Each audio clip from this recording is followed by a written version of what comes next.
So, the Rescue Lake Simcoe Coalition, along with the Greenbelt Foundation and the Simcoe County Greenbelt Foundation and the University of Guelph, you guys were the lead on all of this. But you've come up with some maps and reports about protected spaces in Simcoe County, Lake Simcoe Watershed. Mm-hmm. What was the inspiration to do that research in the first place? What was the need that you felt or the knowledge gap that was missing?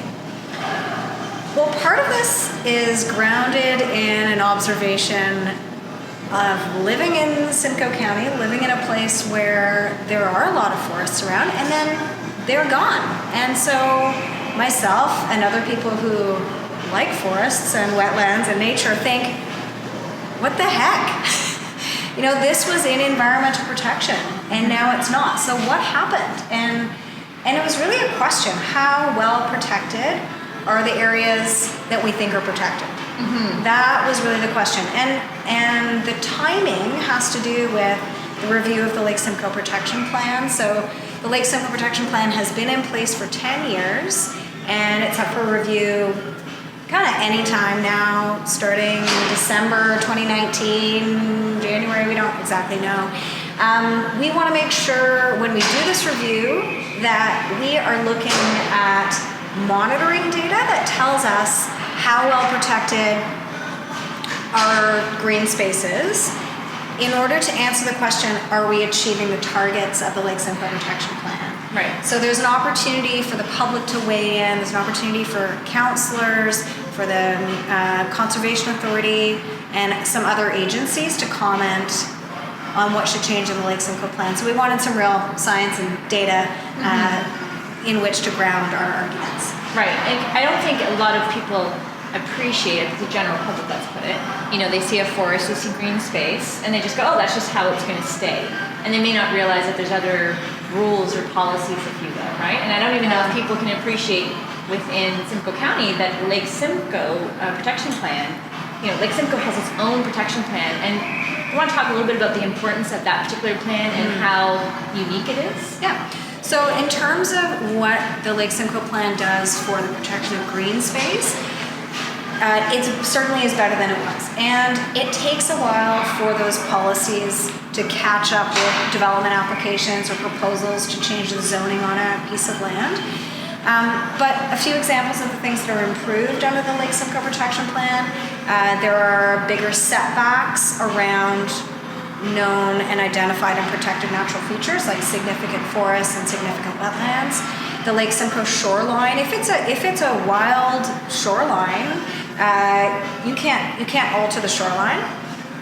There's a 150 meter setback from the shoreline if this is an undeveloped site. So those changes in the regulations that affect land use around Lake Simcoe are really based on development battles that some of our members and member groups engaged in pre-Lake Simcoe Protection Plan. We said that is outrageous that you're altering the shoreline to this extent, that you're putting in a state lot development in this forest on the shoreline. Those are the bars that we wanted to set for the Lake Simcoe Plan, and at the moment, those bars are being met.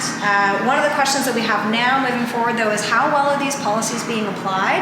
So we do need to take a deeper dive and look at, and we think the province should actually fund this and do the work, take a deeper dive and look at how well the policies are being implemented and whether the municipality or the region is being proactive and saying, FYI, these areas are off limits and we've mapped them, look, or buy land and then find out later that it has an environmental protection designation on it, in which case those designations are often removed, or removed often enough that it gives us cause for concern and, again, sort of help propel this research. Mm-hmm. And it harkens, I think that one of the major themes of your research is looking at that precautionary principle, like how much do we have protected? Mm-hmm. How well protected is it? Yeah. And is that, I know you didn't really explore this as far as your research, but I know you were using other things like how much habitat is enough and how much is enough. Yeah. But, facing issues with stormwater management that's getting expensive, infrastructure deficits municipalities are facing,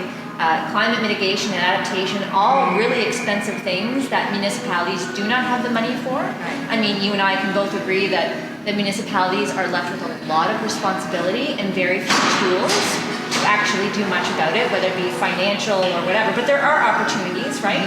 So I think we have to kind of look at the research of like, what do we have, and then how much is enough? How much is enough?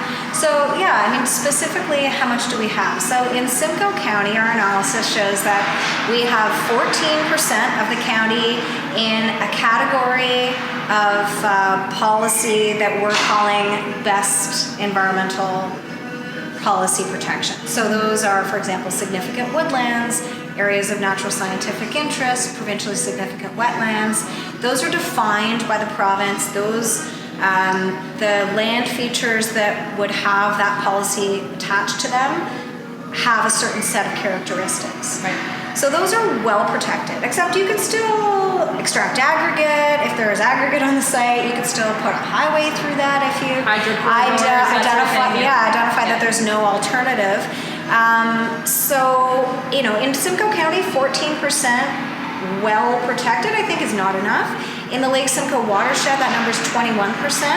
Also, not enough. Mm-hmm. So now, I'm not trying to say that we need to protect the entire area, the entire watershed from development. That's totally not reasonable. But we do need to listen to the science, and we do need to strive really hard to achieve the targets that are in the Lake Simcoe Plan and that are suggested by scientists. So in general, scientists recommend in the neighborhood of 50 to 60% natural cover in a watershed before the ecosystem starts to degrade. So with the stresses of climate change, the added pressures of extra flooding, why not seize the opportunity? Because we have a lot of natural heritage in the area. We're very blessed that way. We are. So we actually can do the right thing here. And so that's actually what we really want to inspire here is we have an opportunity. There are lots of different ways we can achieve that. Some of that's through policy.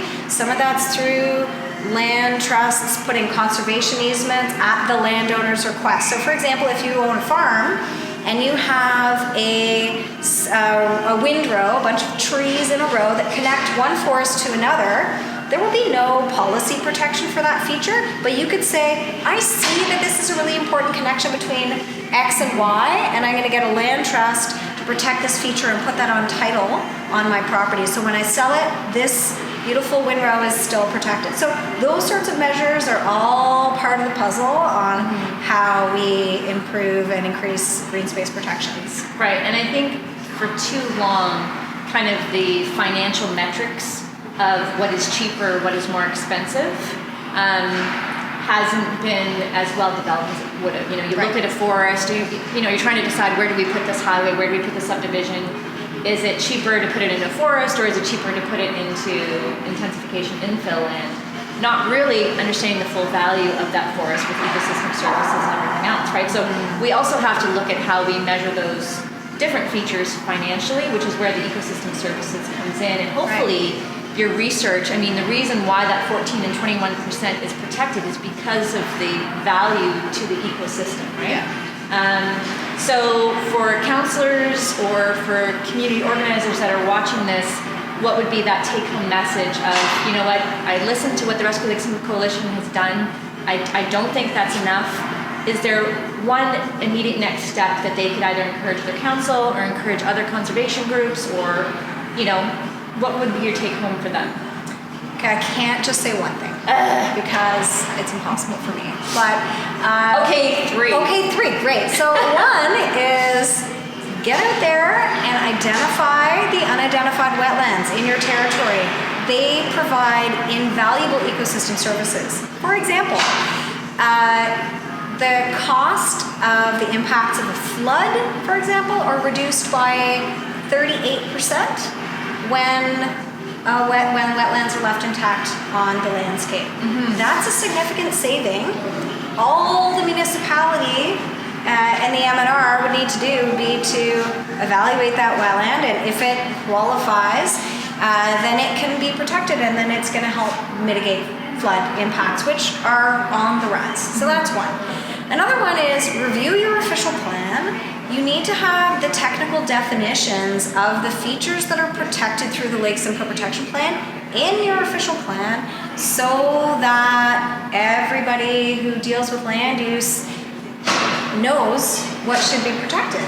Otherwise, it's virtually impossible to find those those definitions. And then thirdly, map those features, because again, it's really hard for a landowner, anybody to know with any assurance what is actually protected, and it makes it really hard for people like us to protect those protected spaces if we don't know. And it's really, I think honestly, it's a lot of red tape and a waste of time and energy and effort for everybody to mess around with the uncertainty of what our natural heritage system is. I know this is getting into number 4, but I really like some stronger I need better boundaries. I need better boundaries. No, you said 3. That's it. It's okay. Do your 4. Oh, okay. 3.5. Oh, if you insist. Okay, so the 4th one would be, the Conservation Authority has identified a natural heritage system for the Lake Simcoe Watershed. I would really like to see all the municipalities in the area adopt that and protect the features there.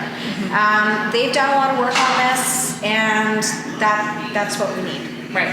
And I think just to close out, one thing that your report is not saying that when we're getting that impression through this interview is that it's really all in the municipalities. The province here has a major role to play in how these places get protected, whether that be helping fund municipalities, whether that means keeping provincial policy strong, or better yet, making it stronger. So we've seen some policy changes that have happened that reduce protection for unevaluated wetlands, for expansion of aggregate, things that are only going to make that 14% for the Simcoe County and 21% for Lake Simcoe just that much more vulnerable. So I don't think we're trying to say to municipalities, this is all your job. Really, it's you have a role to play, but so does the province, and so do community groups, and so do conservation authorities. We all have to kind of work together for this. Amen. Amen.